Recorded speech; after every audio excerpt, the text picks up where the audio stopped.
Hey, what's up? Welcome to DGen Ed. That's degenerative education, meaning none of this is financial advice. Just me having fun looking at charts like the chart behind me, which is of GameStop, ticker symbol GME. And so here I am recording this on Sunday, September 22nd, after GameStop closed on Friday, September 20th, at a price of $21.85, being up just about 12% on the day and pulling back just a small amount in the after hours, no big deal. And so I really wanted to go over the chart because I do think it looks like we could be set up for a continuation of this big move that we saw on Friday.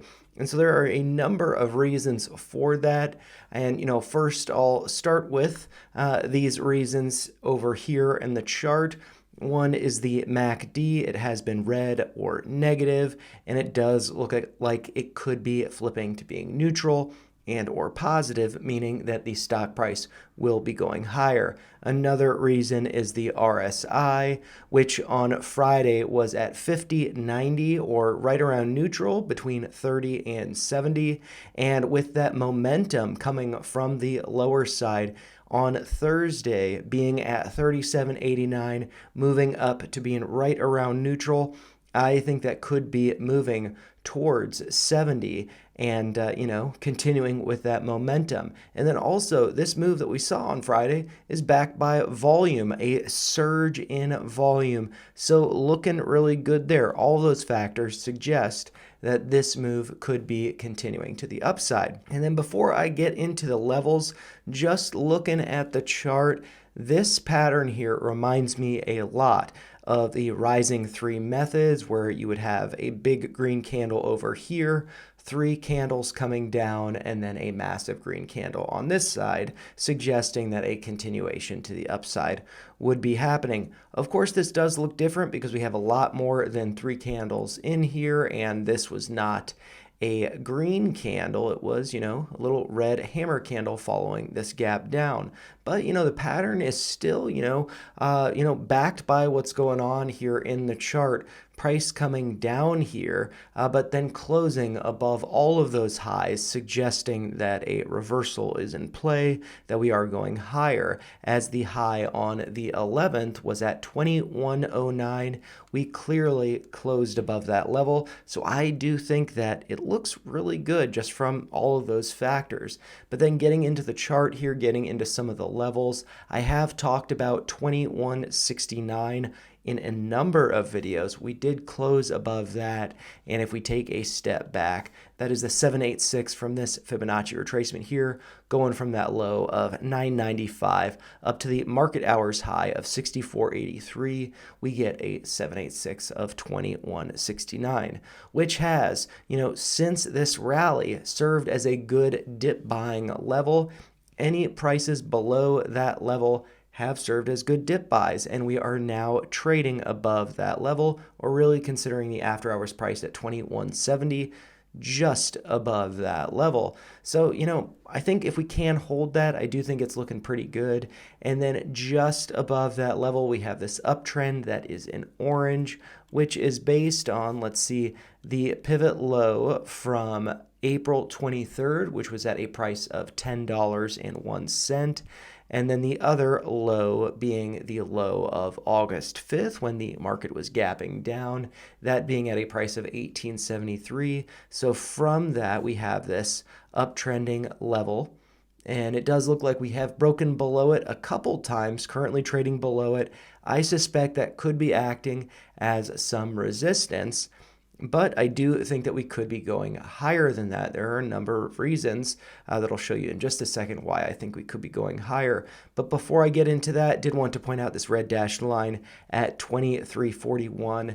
That is Roaring Kitty's average, at least as far as his last YOLO update on Reddit. But, his average 2341, that, I had felt was acting as support over here when we broke below it. Now it does seem to be acting as an approximate level of resistance when we did hit the highs over here on September 9th. Those highs being at a price of 25.02, and also the highs from September 3rd being at 2469. Again, that number popping up, 69. It's all over the chart. That range from 2469 up to this 618 here, marked in blue at 2509 from this retracement here.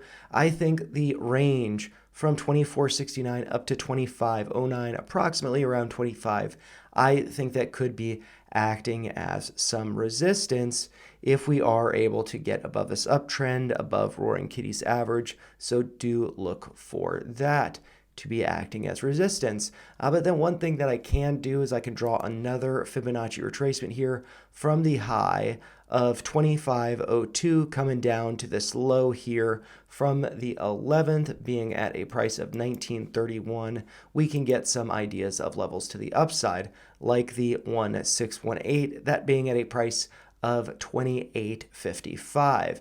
And then also looking at this blue retracement, if I do add the 2618 to that, let's see where that puts us at. Again, right around $28 at 28.31 there. So, maybe we could be heading up in that direction, which would correspond with perhaps a double top or something similar right around here, as on July 17th, we hit a high of 29.79, but it does look like we had multiple days kind of getting rejected, no closes above the close from July 16th, which was at a price of $28.83. So in that range from about $28 up to around $30, we might be seeing some resistance. So I would look for that. Hopefully a move up to those levels, but maybe we get rejected and or consolidate up there before the next leg higher, or maybe a pullback to test this uptrend as support, reestablishing that before continuing up beyond 30. And one thing that stood out to me on X that I wanted to share with you guys was this chart here. This is from TrendSpider. I'm not exactly sure how to draw this average here, but I believe that is an anchored moving average, and that shows price getting up to right around $30, or at least that level being right around $30. With this big up move that we have seen, like I had mentioned, do think that we could be seeing that going higher, as we do have a lot of indicators suggesting that there is a lot backing this move. So I would look for that, and yet follow TrendSpider if you want. I do think they have a lot of great posts there, and this is just my retweet of their tweet thinking about $30 being on the table. And then I also wanted to go over a few options contracts that have stood out to me. One being the $30 strike with the expiration of October 18th, so being just about a month from now. This is one that I have been trading a little bit. And usually I just swing options for 20% gains, so nothing too crazy.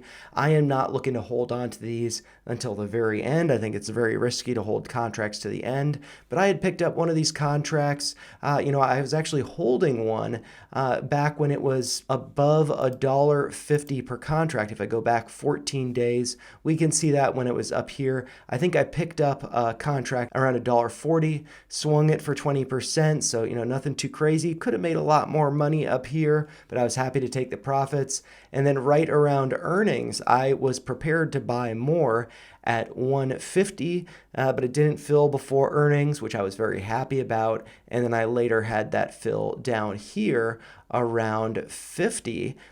Which we did. If I do adjust this time frame to 7 days, we can see here, when I got the fill right around 50 cents here, it did go a lot lower. I didn't add here. I don't really like to go too heavy with my options contracts, but I did swing that for 20%. Nothing too crazy or exciting, just up to $60. But this is a contract that, I could see it being a really nice one to swing if there is a lot of momentum behind the stock. I could see it going up to $30 a share by October 18th, but I don't necessarily think it would be closing at 30. I think it could be a violent move up, followed by a pullback or consolidation. So I think this is one to trade cautiously, but definitely it could be nice for for swinging for premium. I do think that this could be going back up to $2 or so per contract, just like it was, within the past 14 days of trading, having hit a high of about $2.42. Currently, it looks like it's right around, 70 cents, right around 69 cents, that number popping up again. But yeah, I mean, I think that this is a pretty intriguing contract, 30 very far out of the money. But there is a lot going on with it, and there is a lot of open interest still. Just about, just under 20,000 contracts there. Some other contracts that stand out to me, considering that I don't really like to look at contracts that expire within a couple of weeks. I'd rather look at least a month out. Other contracts to consider are the $25 strike expiring on October 18th. And we can see here that, as premium for these contracts has come down a lot, it does look like it has shifted to getting back in the upward direction. 25 also, does make sense when looking at the chart. There are a number of levels here that, if we don't get to form a double top here, maybe we form a double top around 25, or, just consolidate there and find this uptrend as support. So 25 does make sense there. And then with price trading above $21, there's also the $21 call expiring again on October 18th. That does look like there has been a lot of buys recently, especially if we're picking up that momentum going higher. This could be a pretty safe bet, especially if one wanted to pick up or would be happy with picking up 100 or hundreds of shares at an average price of $21. This could be a safe bet in that sense because I do think that this will be closing in the money on the 18th. And then this other contract, maybe a little too safe, as $20 is definitely in the money right now, but the premium on these contracts has dropped a lot. Definitely seems feasible that this will be closing in the money, so maybe that is one to consider. But as far as the other contracts go, I don't really get too in detail with them, at least not for these videos, because I am still learning with unusual whales and, just getting comfortable with my options trading strategy. But yeah, I mean, I just wanted to share that with you guys, that I do think that this big green candle that we saw on Friday will be continuing, but I do think that we have some levels to be contending with, like 2341 corresponding with this orange uptrend. I think that might be a resistance, but if we do break above that, 25 might be a resistance, and then pulling back to that uptrend could be some great support. But if we can get past $25 a share, I think the next level that we could be seeing is the range from about $28 up to $30. And, I feel like we're going to be heading there. I could be wrong, though, and, we're just going to have to wait and see. But I am pretty excited for this week ahead. I hope you guys are too. But, those are just my thoughts. If you found them helpful, make sure you like the video, share your thoughts in the comments down below, and make sure you subscribe to the channel for more videos like this. Thanks a lot for watching. Take care, you guys.